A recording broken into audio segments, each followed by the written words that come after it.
¿Cómo estás, amigo? Muy bien, amigo. ¿Y tú? También muy bien. Ya tenía rato que no nos veíamos. 2 semanas, ¿no? No, ya tenía rato que no grabábamos. ¿Te acuerdas que grabamos en qué año? ¿No te acuerdas? Creo que fue por ahí del 2012, 13.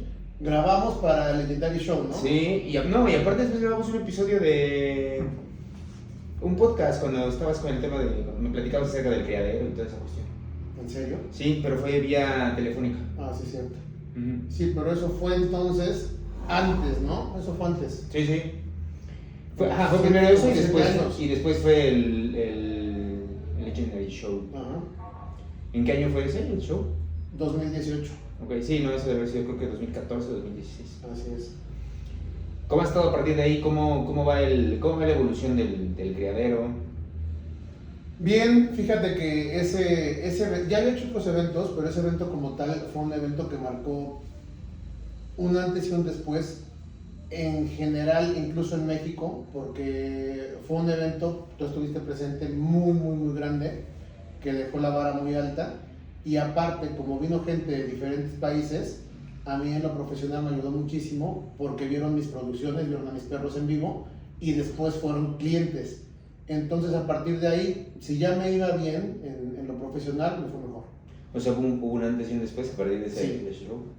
Fue muy desgastante, no he vuelto a hacer uno. Sí, no, me acuerdo que fue una locura. Fueron 3 días antes, el armar, llegaron los expositores, era como una feria. Era como una feria y de hecho, sin dormir, fueron como como una semana antes y todavía después del show, solucionando todos los temas para que todo quedara bien, pues fue como otra semana. Entonces, un show de esa magnitud, pues es muy pesado y te digo, ahorita la gente me dice desde hace tiempo, oye, ya haz otro, pero es un compromiso bien, bien grande de tiempo más que nada. Por eso estoy así como estando ahí en ese sentido, pero fue algo muy fregón. Aparte que eres como una autoridad en esa onda, ¿no? O sea, yo creo que por eso esperan otro evento porque saben de la calidad, ¿no? Fíjate que siempre, desde el primero que hice, fue siempre con la intención de que fuera el mejor acorde al momentum que estuviera yo viviendo, ¿no? Entonces la gente sabe que soy en ese sentido muy comprometido y que si lo hago, va a ser algo de mucha calidad. Entonces, pues por eso quieren, porque desafortunadamente en el medio hay gente que se avienta a hacer eventos que no tienen la experiencia y son eventos pues malos, muchas veces son malos. ¿Por qué? Porque no contratan buenos jueces, buenas instalaciones o en general todo lo que es la logística pues queda de ver, ¿no? No saben que si lo hago, trato de hacerlo lo mejor que se pueda. ¿El primero dónde fue? ¿En Pachuca? Los 2 primeros fueron en Pachuca. El primero fue al que invité a mi amigo José Manuel Figueroa. Okay. Estuvo súper fregón también ese evento. Ahí me apoyaron muchísimo, lo hice con unos amigos de Pachuca. Y el segundo fue también en Pachuca, en Salones Perla, no sé si te acuerdas. Sí fuiste, ¿no? Al segundo sí. Al segundo sí fuiste. Uh-huh. Y también fue un éxito, acuérdate que estuvo llenísimo. Los 3 han sido eventos de mucha calidad, pero el último, precisamente por el plus de ser en el criadero, pues la gente dijo, aprovecho para ver los perros. Vino gente de España, Colombia, Ecuador, Guatemala, o sea, de muchos lugares. Y obviamente toda la gente de México, toda la comunidad American Bully estuvo presente y disfrutando del evento. ¿Cuánto tiempo llevas como criador de la raza? De manera profesional, desde el 2010. Okay. Pero antes del 2010, siempre fui perrero, siempre fui perrero. Y antes del 2010, tuve un viaje por ahí del 2007, si no mal recuerdo, a Estados Unidos, que fue donde tuve el primer contacto con la raza, con un ejemplar, con un American Bully. Y ya cuando regresé fue cuando empecé a comprar ejemplares, pero obviamente fueron calidad mascota y no eran lo que yo esperaba, no eran lo que me llenaba. Y ya fue cuando decidí entrarle de lleno a lo que era la raza, pero con lo mejor, ¿no? Lo mejor estaba en Estados Unidos, no estaba aquí. Entonces ya en el 2010, que fue cuando establecimos Bulliholics Kennel, ya fue el parteaguas con ejemplares importados de Estados Unidos y todo ese rollo. ¿Siempre fue con esa raza? Siempre. El Kennel siempre fue con esa raza, pero a mí me encantaban los Pitbull, Amstaff, Staffy, tuvimos Rottweiler, Bulldog inglés, Gigante de los Pirineos. Siempre hemos sido perreros. Nosotros, o sea, mis hermanos y yo, porque mis papás no. Ok. Pero siempre existió ese gusto. Siempre. Cuando lo profesionalizas y lo empiezas a hacer, como dices, ya de manera más profesional, ¿te imaginaste llegar a lo que tienes el día de hoy? No. Mira, siempre tuve la intención, prácticamente en todo lo que hago soy como muy clavado. O sea, algo que decido hacer, trato de hacerlo lo mejor posible. Entonces, cuando yo inicié en el American Bully, sí era mi intención llegar a ser el mejor de México. O sea, voy a iniciar en esto y quiero ser el mejor de México, quiero tener los mejores perros, etc. Pero no pensé la magnitud del impacto que iba a tener prácticamente en muy poco tiempo. Yo desde la primera camada de Benton Black estuve ya exportando ejemplares a diferentes partes del mundo. Hay gente, yo tengo amigos creadores, por ejemplo, he ido a juzgar a Europa y tengo un amigo, un muy buen amigo español y me dijo, yo tardé 10 años para exportar mi primer ejemplar. ¿Y tú desde Benton Black? Desde la primera camada de Benton Black exporté para Perú, exporté para Guatemala y para Argentina. ¿Y fue tu primer ejemplar, Benton Black? No, Benton Black ya fue a partir del 2010. Okay. Antes de Benton Black tuve otros perros, pero era una crianza mucho más informal y ahí era como una prueba, como si sí o no, estaba apenas como que calándole. Y ya con Benton Black ya fue donde todo empezó. Él fue mi semental fundador. ¿Tú compraste ese? Benton Black, sí. Okay. Es un perro que importamos de Estados Unidos. Okay. Y después con Benton Black produjimos a Magura, con un amigo que ya falleció de Torreón, se llamaba Ricardo Gel, que era un muy buen creador de Torreón. A él le encantaba el perro y él tenía una perra que había comprado igual en Estados Unidos y me dijo, hay que cruzarla. Dame un cachorro, vemos qué hacemos, ¿no? Y ya hicimos el proyecto y de ese proyecto yo me quedé a Magura y Magura fue mi siguiente semental y de ahí lo que hice fue generación a generación tratar de quedarme lo que más me gustaba de cada camada, ya fuera un macho, una hembra o una hembra y un macho y así fui generación a generación. ¿Cómo fuiste tomando esas decisiones? ¿Qué fue lo que te decía qué hacer y qué no hacer? En un principio no lo sabía, era instinto, era sentido común. El tema de Magura está bien importante. Fíjate que es una pregunta muy buena. Magura era un perro sin cola. Okay. Y en aquel entonces era súper delicado. Decían, no, es que viene de un bulldog. Si no tiene cola, viene de un bulldog. Pero Magura era un Razor Edge. Y esa línea de sangre es una línea de sangre muy limpia. Okay. Entonces, cuando vienen sin cola perros tan limpios, es porque hay mucha consanguinidad, ¿vale? Pero no es porque sean hijos de un bulldog. Y en este caso, tenía yo al papá y mi amigo tenía a la mamá, que eran dos muy buenos American Bully. Entonces yo sabía de dónde venían. Entonces sabía exactamente dónde estábamos parados y el perro era un perrazazazo. No me importó, me lo quise quedar. Me decían, no, ya no te da cosa que no lo vayan a usar en un futuro. Cuando tú te quedas un perro como semental es con la expectativa que la gente lo esté usando. Okay. Por eso va a ser un semental, para que te paguen una multa. ¿No? Yo decía, no, ¿por qué? Porque yo me lo quedé para mí. O sea, yo creo que gran parte del éxito fue que yo basé mi crianza en la pasión y el amor por los perros y a un gusto personal de lo que yo esperaba como tal de la raza. Yo no inicié esto diciendo, quiero hacer esto para tener dinero. Ok, justo era la siguiente pregunta. ¿Vale? Yo tuve muchos amigos, de verdad, y se vale, ¿eh? Uh-huh. Se vale, que me dicen, yo voy a hacer esto porque sé que hay muy buena lana y seguramente nos va a ir bien, está de moda, pero conmigo no fue así, a mí me apasionaba mucho. Yo fui muy pitbullero y siempre me hacía mucha ilusión el tener algo parecido a un pitbull o a un Amstaff, pero más fuerte, ¿no? Sí, con más cabeza, con más hueso. Siempre era como eso. Cuando conocí la raza dije, esto es... Eso es lo que andaba buscando. Es lo que andaba buscando. Y cuando ya lo relacioné con lo que es el negocio, dije, bueno, si además de tenerlo, puedo tener algo de regreso, o sea, que me pague, qué fregón. Pero como tal no fue la idea principal el dedicarme 100% a eso. Yo lo que quería era producir, ¿vale? Y si había algo de regreso económicamente, bienvenido. Ya después, con el paso del tiempo, me di cuenta que yo podía vivir de eso. Y así se fueron dando las cosas. Pero ahí eras soltero, ahí estabas soltero. Cuando compraste los primeros ejemplares antes de Benton Black, ahí eras soltero, vivías con tus papás. Estaba soltero, vivía con mis papás, no tenía como una responsabilidad tan grande, estaba muy relajado, lo hacía, te digo, como muy, muy suelto, ¿no? Como se vaya dando. Cuando conozco a Fer y me voy a vivir con Fer, es cuando ya lo tomo mucho más en serio. En aquel entonces cuando nos fuimos a vivir juntos, yo tenía un gimnasio de box, ¿te acuerdas? Sí, claro, en la Morena. Con Ismael. Uh-huh. Teníamos el gimnasio de box y fue cuando justamente en ese momento conozco a Fer Ya Beton Black estaba de 1 año y medio, creo, fue por allá del 2012. Pero ahí ya estaba súper posicionado, o sea, ahí ya te iba muy bien, ¿no? Y empezaba a irme bien. Ok. Empezaba a irme bien, pero Beton Black ya era un perro conocido internacionalmente y a mí en México, pues, y a nivel Latinoamérica ya me conocían bastante. No se compara con ahora sí que con lo que soy en la actualidad, Claro. pero Pero ese fue un buen inicio. ese fue un muy buen inicio. El perro, la verdad es de que se abrió camino entre muy buenos sementales que estaban de moda. Entonces, cuando yo conozco a Fer, nos vamos a vivir juntos. Ella pone la veterinaria en donde vivíamos, en la parte de hasta abajo, porque era una casa grande y hasta abajo pusimos la veterinaria. Y ya tomamos la decisión como tal de pegarnos muy, muy duro a lo de los perros. Hicimos cuentas de cuánto ganábamos al día, por ejemplo, en el gimnasio, cuánto ganaba en el gimnasio de box, cuánto ganaba ella a la semana ya libre en la veterinaria y cuánto ganaba yo si vendía un perro. Entonces, si yo vendía un perro, con lo de la venta de un perro, eran todos los ingresos de un mes de la veterinaria y del gimnasio. Ok.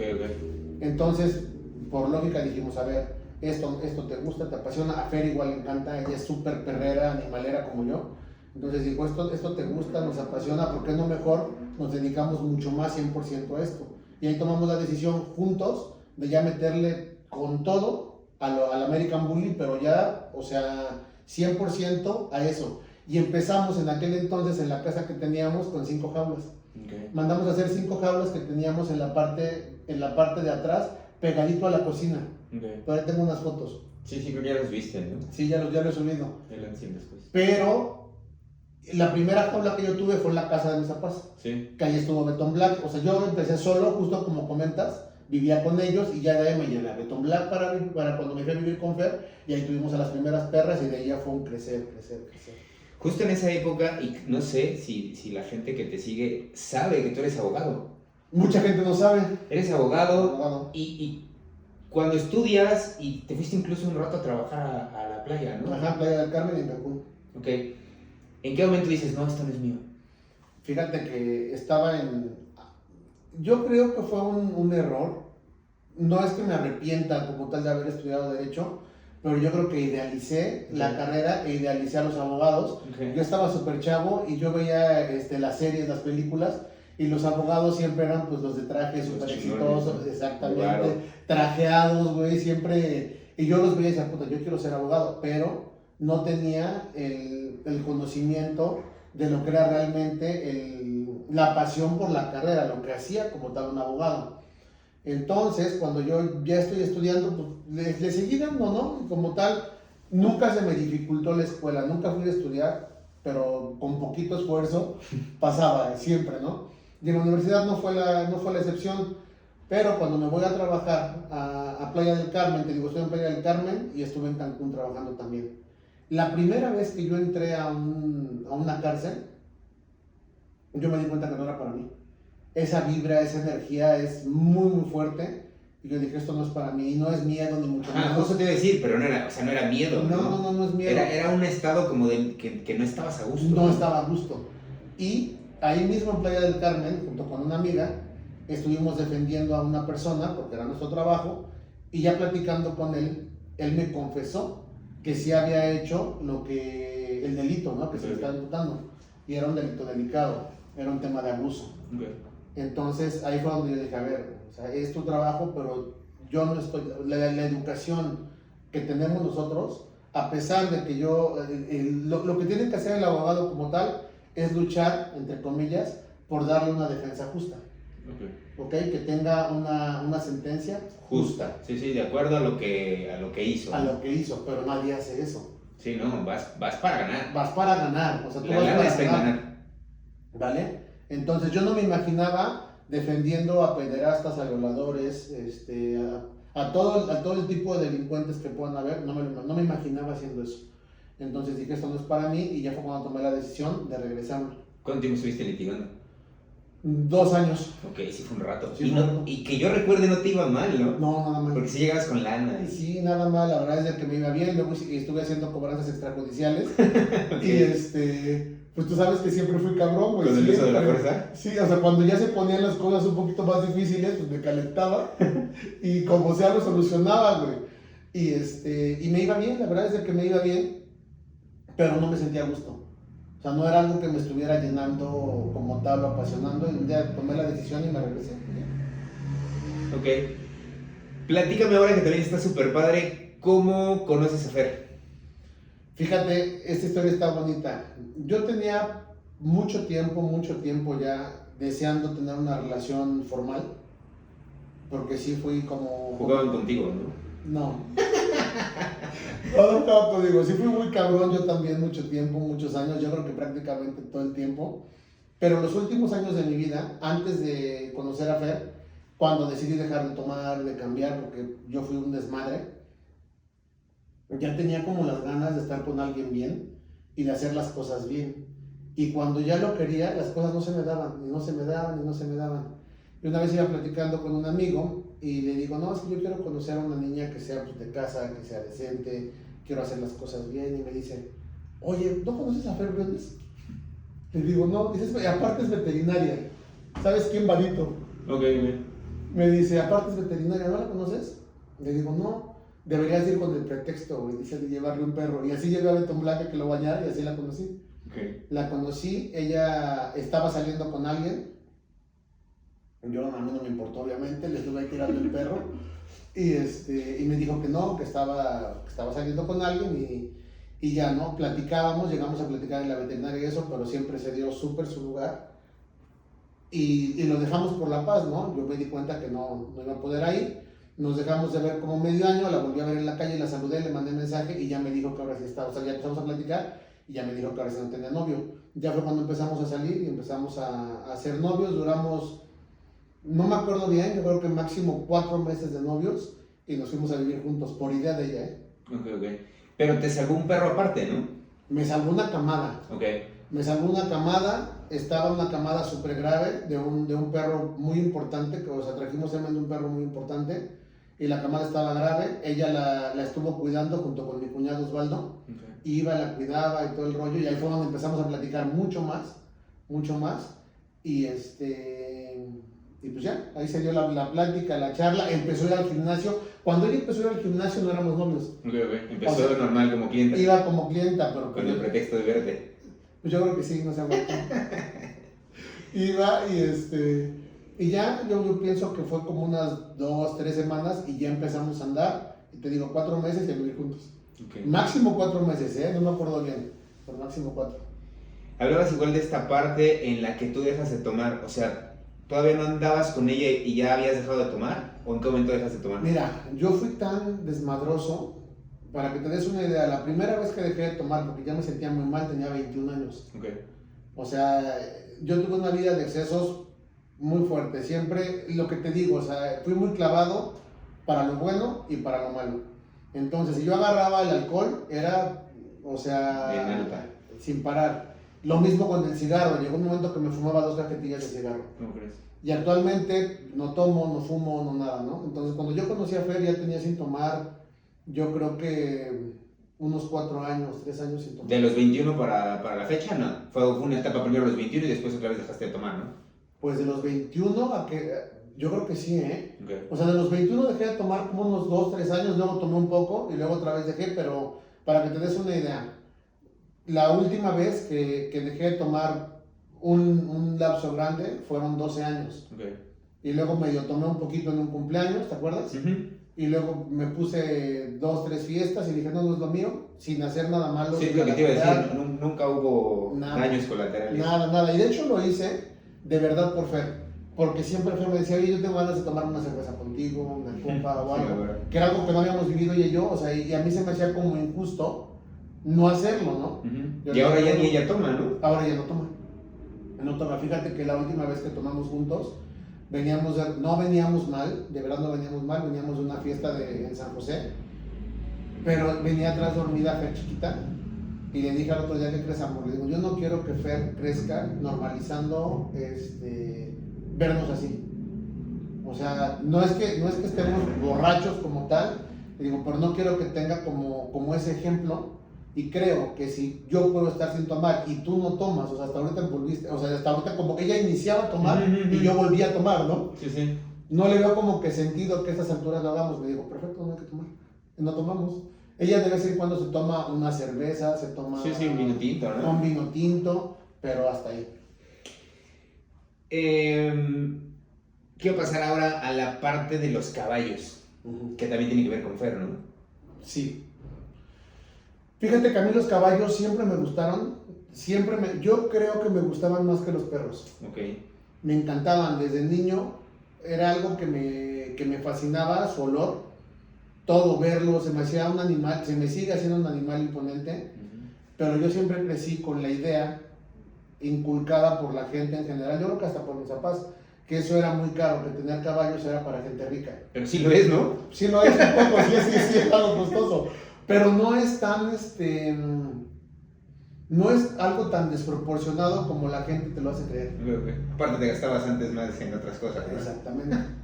Entonces yo estaba chiquito y me acuerdo que en la esquina de la casa teníamos unos vecinos, los Olvera, que hasta la fecha son buenos amigos míos, y ellos tenían caballos y los colgaban afuera de su casa.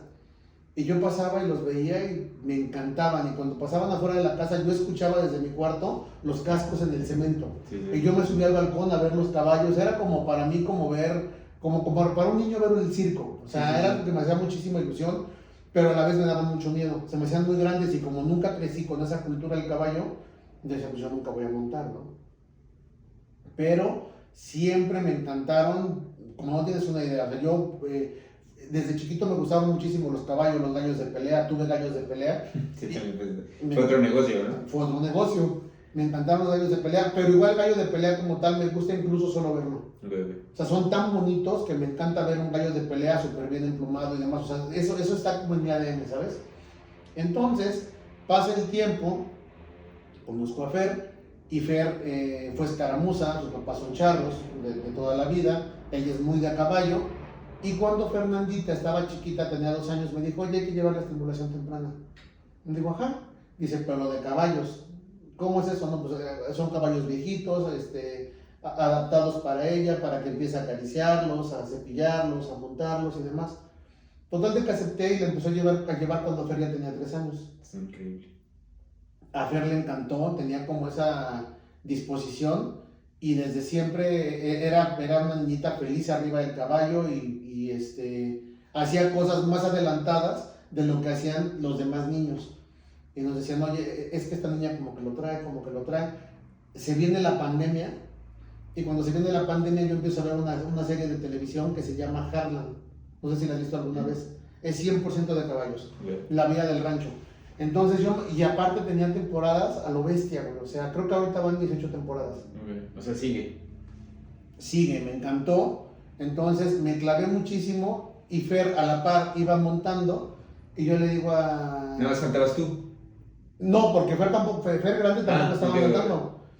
Entonces en la pandemia, que ese es otro tema, primero yo me bloqueo, digo, ¿quién va a querer comprar perros, güey? ¿Quién va a querer con este problema mundial tan? Porque ahorita que estábamos encerrados, los aeropuertos estaban cerrados, Las Vegas estaba cerrado, o sea, era una cosa horrible, ¿no? Entonces yo le digo a Fer, ¿quién va a querer comprar un perro ahorita? O sea, nos va a cargar la chingada. No te preocupes, pero de repente me paralicé y cuando empecé a ofrecer los perros, es la época de mayor abundancia económica que yo he tenido. En la pandemia. Vendí, me quedé con un perro, pero en el buen sentido de la palabra. Vendí todo lo que tenía y la gente me pagaba por mantener los perros de ellos para esperar el momento en el cual se pudieran ir. Ah, o sea, te los pagaron y los seguías teniendo. Yo los tenía porque no podían volar, porque todos mis clientes son internacionales. Actualmente yo he exportado prácticamente a todo el mundo. O sea, yo tengo perros desde Guatemala, que está aquí pegadito, hasta Dubái, China, Bora Bora, Islas Caimán, muchísimo para Europa, le vendo mucho a Estados Unidos, Colombia, vendo para todas partes del mundo. Y en aquel entonces, en la pandemia, no fue la excepción, vendí muchísimo. Y te digo, a la par, estaba viendo la serie esta y le digo a Fer, oye, si compro caballos, pues ya es tiempo de que Fer tenga su caballo. Y Fer, encantada, dijo, pues sí, en el pasado, ¿qué será? Antes ¿qué creo que fue? Como en el 2014, yo creo que en el 2014, 2015, José Manuel Figueroa fue a la casa, vio los perros, le encantó, de hecho se quedó a dormir en la casa.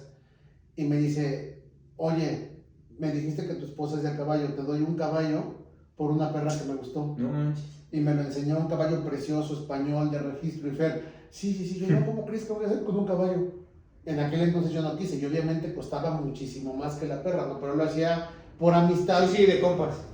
Y por el detalle de que le dije que Fer era de caballo, ¿no? Entonces ahí Fer hizo berrinche, Fer grande, porque ella sí lo quería, y ya cuando le dije eso me dijo, pues claro.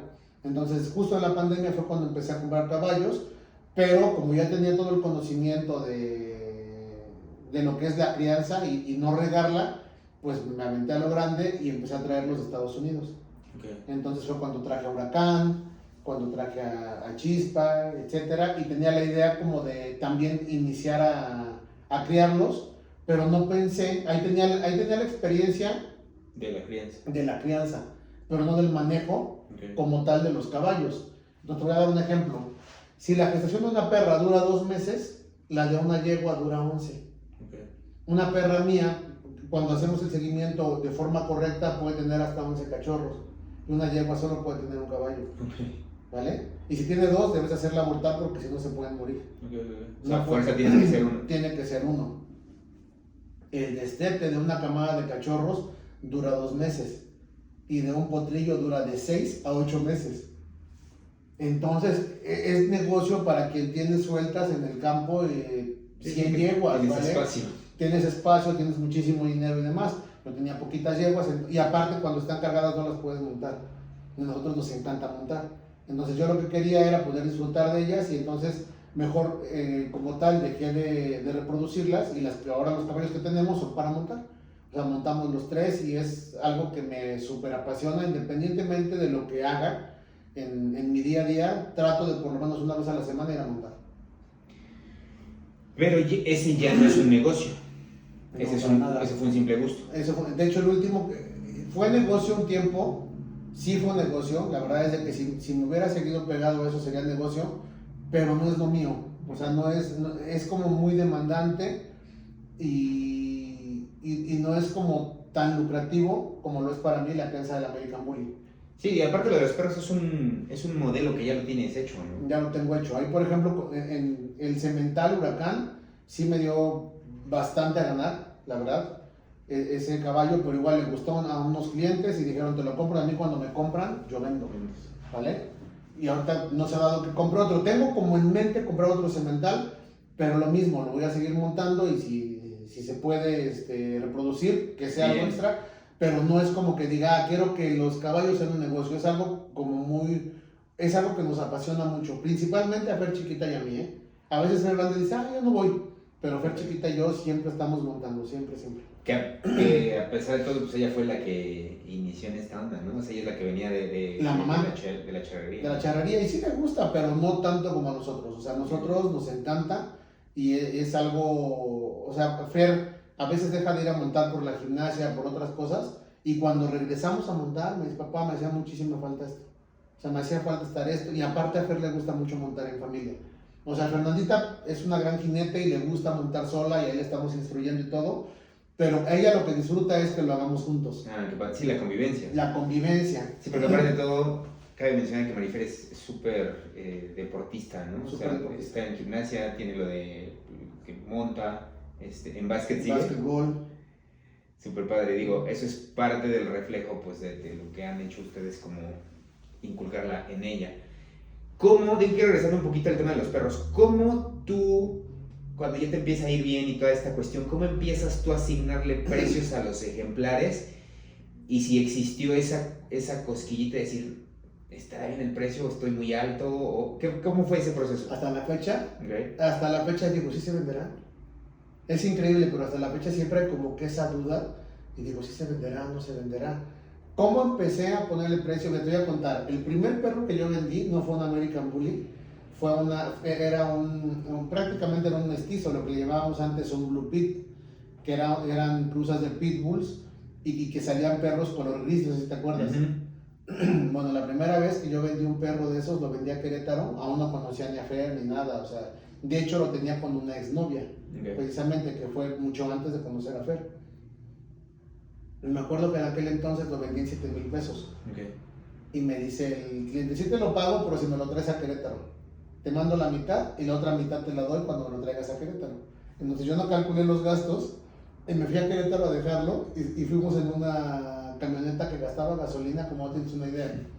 Entonces de ir, venir y de casetas y de la cena se fueron los 7,000 pesos. ¿No? Okay. Pero yo estaba feliz porque ahí me di cuenta que sí te pueden pagar por eso, ¿vale?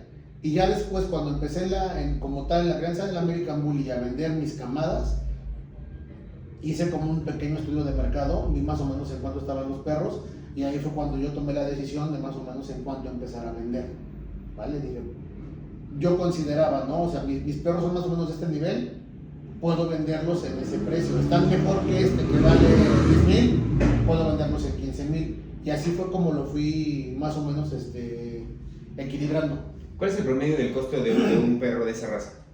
Mira, actualmente un ejemplar de los que consiguen conmigo calidad mascota vale de 30,000 pesos para abajo. O sea, un perro que no es como tal para un criador. Y todo lo que es calidad criador aproximadamente de 40,000 pesos para arriba. Ok. Y en redes, quiero meter un poquito el tema de redes. En redes igual está súper posicionado. ¿En cuál es la red que más te funciona? Mira, irónicamente yo pienso que es Facebook. Ok. Pero igual estás bien posicionado en Instagram y en TikTok, ¿no? Tengo en Instagram, no me acuerdo, como 60,000, 70,000 seguidores, en TikTok como 80,000. Pero yo siento que la calidez del Facebook como que es más personal y ahí la gente tiene más certeza para cerrar negocios. Okay. Sí vendo también por TikTok y más por Instagram que de TikTok. En TikTok es como que más la promoción. Okay. ¿Vale? Sí, porque tienes muchísimas reproducciones. Sí, muchísimas. Pero la mayor cantidad de negocios en ese orden es Facebook, en segundo Instagram y en tercero TikTok. Ok. Y la parte de la edición y todo eso, ¿tú lo haces, ¿no? Yo lo hago. Todo lo que son los videos, las fotos. A ver, no soy como tal tan bueno para sacar fotos. Me cuesta. Porque es buenísimo. Pues hay más o menos, porque hay gente que sí se han, súper clavado a lo que es la fotografía. Pero yo trato siempre de sacar videos y que los videos se vean lo más parecido a lo que son los perros en la realidad. Sí, claro. Entonces, todo lo hago con el celular, O sea, con el iPhone. Y a veces me tardo grabando, no sé si te conté alguna vez, o creo que fue Ismael. A veces me tardo en hacer, yo voy al criadero, saco un video, ¿no? Y ahí estoy con el perro, le saco las tomas que yo quiero. Y en hacer la edición, a veces me tardo 3 días. No manches. De que no me gusta y le corto, y le pongo, y lo uno, y le pongo una música y algo, y al final es un producto de un video de 60 segundos. Sí, claro. Sí, lo de muchas horas se reduce a segundos, ¿no? A segundos, entonces soy como muy escrupuloso en eso, porque quiero que se vea lo más parecido a lo que son en la realidad. Y aún así, afortunadamente, siempre que van los clientes a criadero, oye, son mucho más bonitos en vivo. Sí, y eso es muy padre, ¿no? Claro. ¿Sigue siendo ese tu negocio base? Totalmente. Okay. Yo vivo de eso. ¿Tienes el conteo de cuántos shows has juzgado? No. ¿Pero en promedio?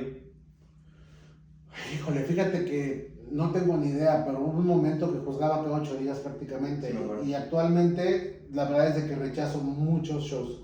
Okay. A los que voy es porque de verdad tengo como mucha amistad con la gente que me invita, o porque de verdad considero que vale mucho la pena ir, y no es por mala onda, pero con todas las actividades que tengo actualmente y las actividades de mi hija y demás, como que ya mis prioridades son otras, ¿no? Valoras más la parte de la familia. 100% la parte familiar. O sea, en algún momento, a lo mejor no que la descuidaste, pero en algún momento la balanza sí se equilibró hacia el tema del trabajo. Sí, cañón. Y cuando Fercita iba creciendo, cada que me iba ya era llorar. Hasta la fecha Fer llora, Y ya es una niña de 9 años y me voy, si tengo que juzgar. Y sabe que, a ver, yo regularmente cuando voy a otro país, te voy a dar un ejemplo. Si voy a España, antes me quedaba en España 2 semanas, o si iba a Italia a juzgar, me quedaba en Italia igual 2 semanas.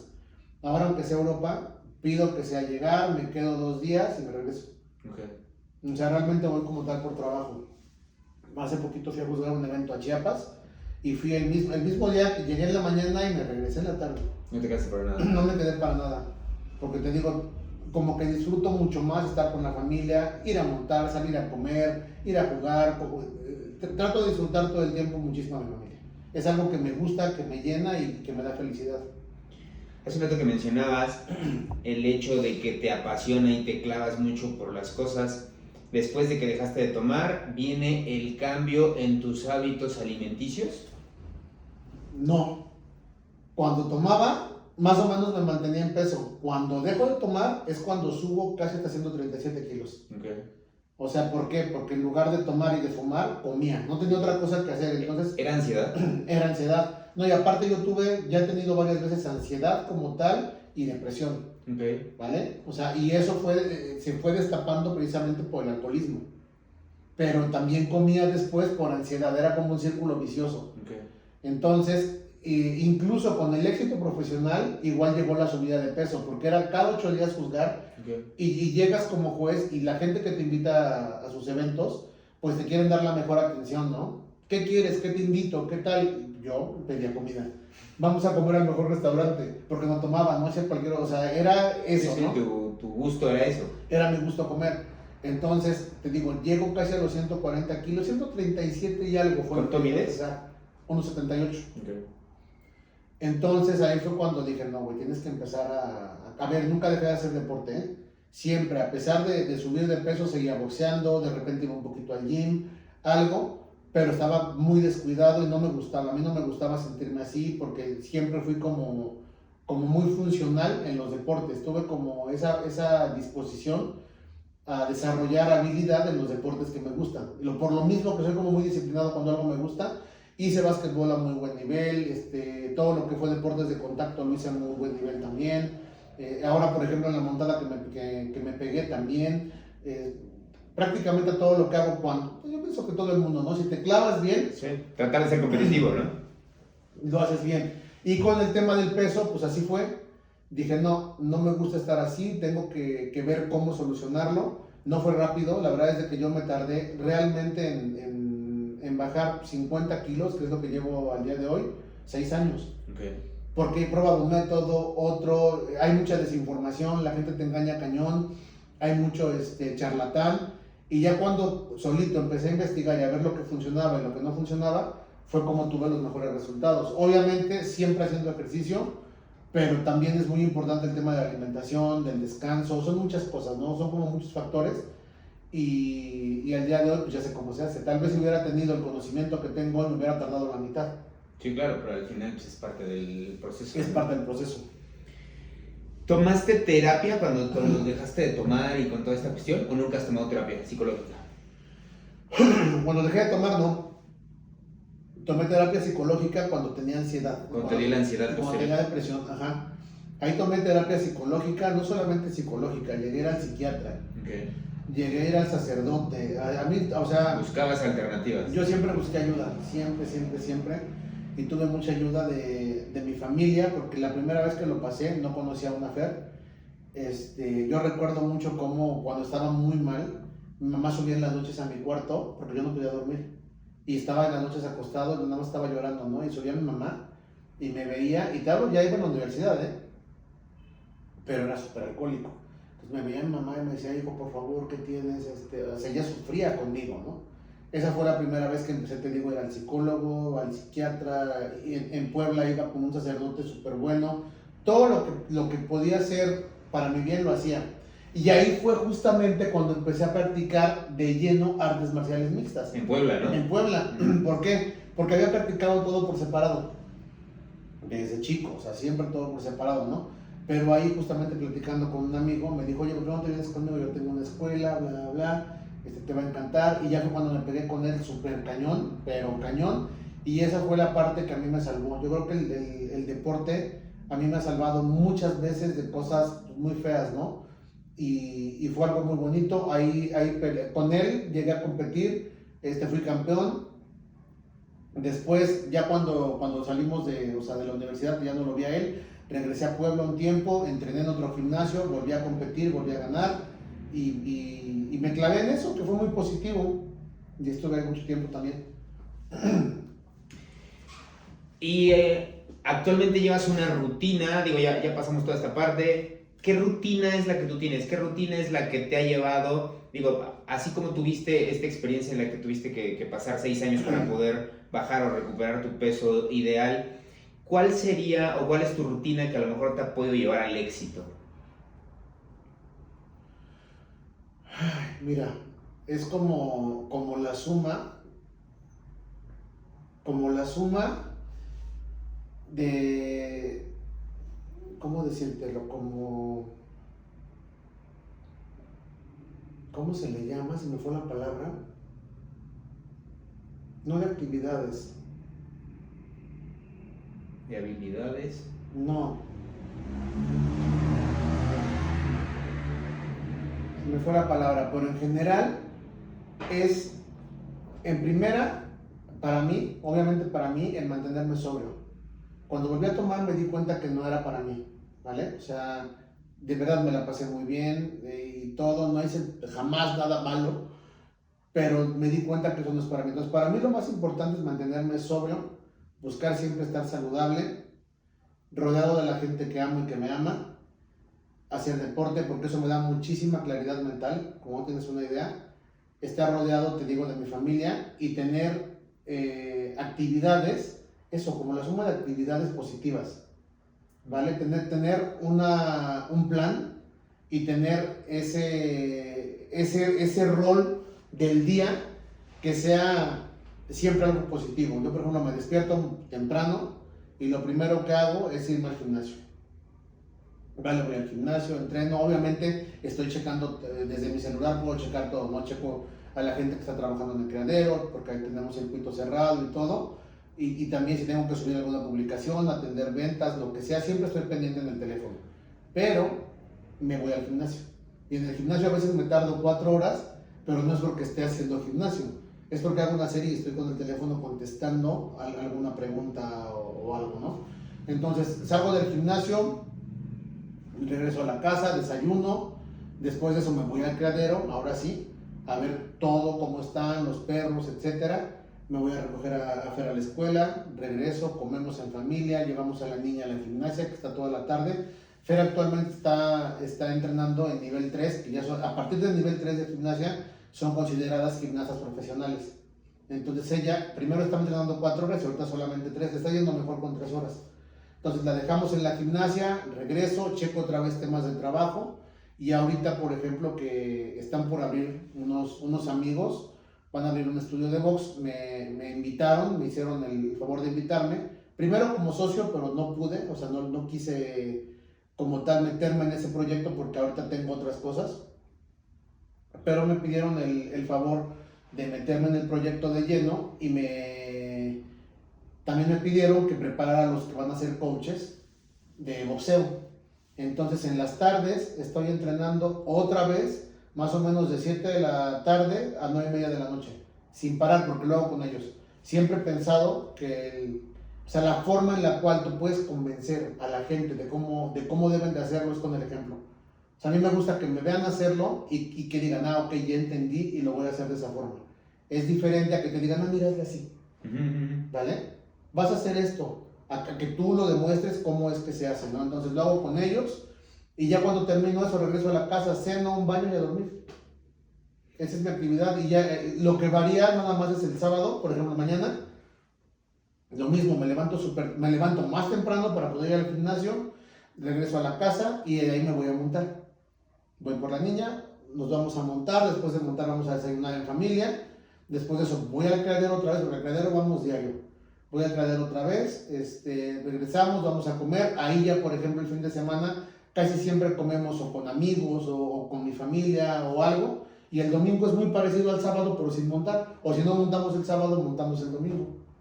Y esa es la actividad que tengo todo el tiempo y trato de que sea como muy recurrente, como todo el tiempo cosas sanas, ¿sabes? Sí, ya convertiste y ya hiciste un hábito esa parte de tu Así vida. es. Otra cosa que la llevaste completamente con la pasión que platicábamos es el boxeo, ¿no? Sí. O sea, el boxeo siempre te gustó, siempre lo tuviste, siempre entrenabas. Recuerdo cuando de repente entrenábamos juntos en el gimnasio, Sí. te quedabas después todavía a boxear y ahora lo llevas a la práctica, pero no de manera personal, sino ya capacitando a otros chicos que ya eran deportistas, Sí. pero que a lo mejor no dominaban esta parte. Sí, así es, mira, Fíjate que el tema no solo del boxeo, como de los deportes de contacto, yo crecí en Santiago y en Santiago siempre tenías que darte en la madre. O sea, era el barrio, ¿me explico? Okay. Era el barrio y aparte mi hermano mayor, Herón, era buenísimo para los madrazos igual. Él entrenó boxeo y yo de él empecé a ver el tema del box, ¿vale? Yo veía en él cuando llegaba y a veces llegaba todo moreteado y las vendas, me llamaba la atención, ¿no? Pero igual, por él fue que de repente, una vez me acordé y lo subí a Facebook, una anécdota, mucha gente no me quería, oye, pero ustedes ¿por qué eran así? Yo creo que ya lo traíamos en el ADN, pero aparte sí fue como parte del barrio, ¿no? De crecer ahí. Yo a veces estaba en la casa viendo la tele y llegaba Aaron y me decía, ponte unos tenis. ¿A dónde vamos? Te vas a ir a pelear con no sé quién. O sea, te buscaba... Sí, rivales, güey. Era un niño de primaria, ¿vale? Entonces en la primaria, pues yo ya era una persona que estaba acostumbrada a darse fracasos con alguien, güey. Y así fui creciendo, ¿no? Y durante mi crecimiento, pues fui tomando diferentes clases, te digo, por separado. Y ya cuando conocí el box, pues me encantó. El boxeo me encantó, soy muy hábil también pateando, la verdad es de que me gusta mucho patear. Y lo fui desarrollando, te digo, me fui clavando, hasta que llegó la oportunidad de poner nuestro propio gimnasio, que fue cuando lo puse con Ismael aquí en La Morena, y fue un gimnasio súper exitoso, la verdad es de que a la gente le encantaba, nos fue muy bien. Yo pienso que fue el último gimnasio que reunió a los verdaderos apasionados de boxeo. Todos iban a compartir ahí y nadie iba con la mentalidad de demostrar ser mejor. O sea, yo recuerdo muchos contemporáneos que estuvieron ahí. Estuvo Gil, estuvo Luis Carlos, o sea, toda la gente que boxeaba realmente estaba ahí con nosotros y la pasábamos súper fregón. Fue como muy bonito, pero fue también muy desgastante.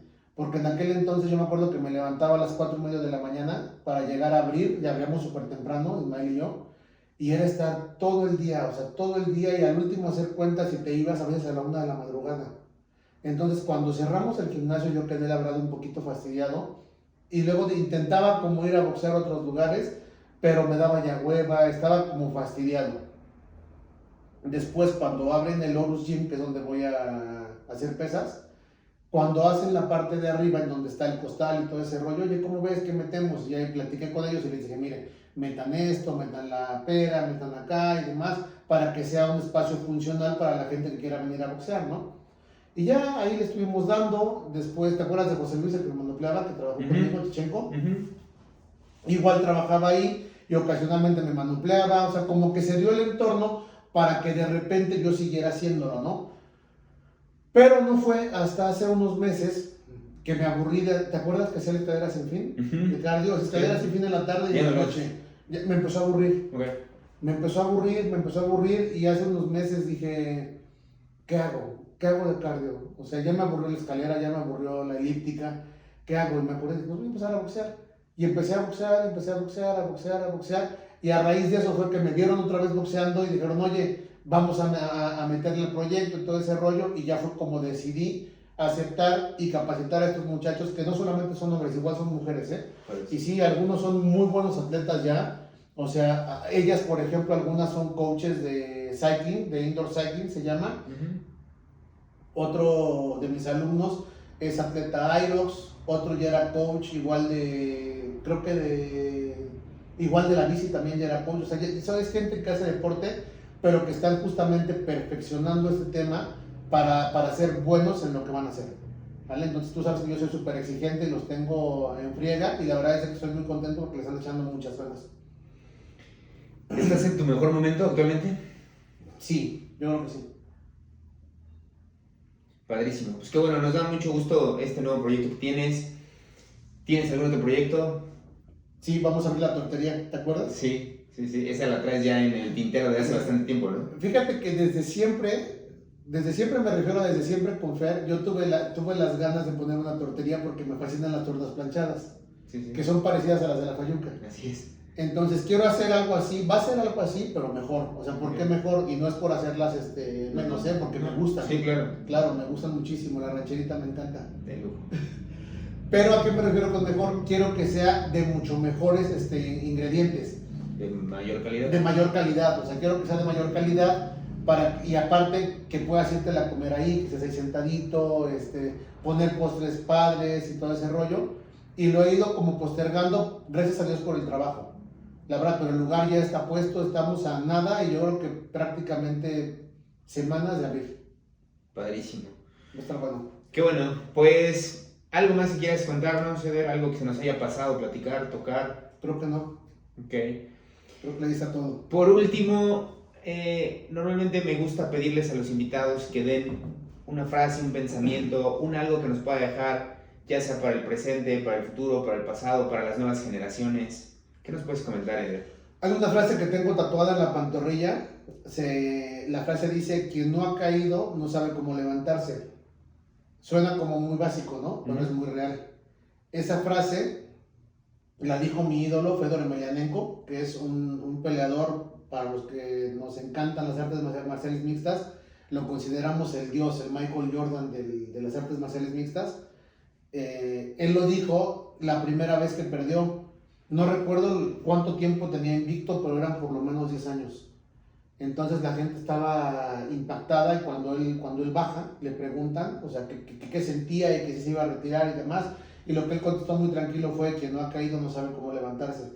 Entonces, para la gente que como un servidor ha pasado momentos difíciles emocionalmente, económicamente y demás, pues es eso, ¿no? Que tengan siempre en la mente la certeza y la seguridad de que se pueden levantar, de que se van a levantar siempre y cuando pongan todo el entusiasmo, incluso y muchas veces cuando crees que no vas a poder. A mí me pasó muchas veces que yo creía que no iba a poder, pero que mi esposa me decía que sí iba a poder, que mi mamá me decía que sí iba a poder, que me abrazaban, que mi hija llegó a verme llorando y me abrazaban: papi, ¿qué tienes? Pero en ese abrazo me fundía y sacaba todo lo que tenía y al final del día lograba, ¿no? el salir adelante.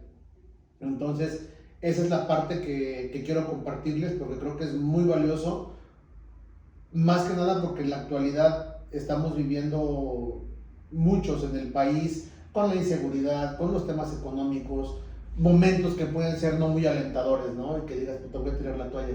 Siempre hay una oportunidad, siempre después de caerte, pues lo único que hay es para arriba y es eso. Qué bueno, Eder, pues muchas gracias por tu tiempo. Esperamos tener alguna otra plática en un futuro no muy lejano y pues mucho éxito con todos los proyectos que vienen, tanto en el box como con la tortería y pues obviamente con los perros. Cuando gustes, Pasti. Gracias, amigo. Ya estás. Saludos. Peinado para atrás. Estuvo bien, ¿no? Sí. Bien rápida, güey. Sí.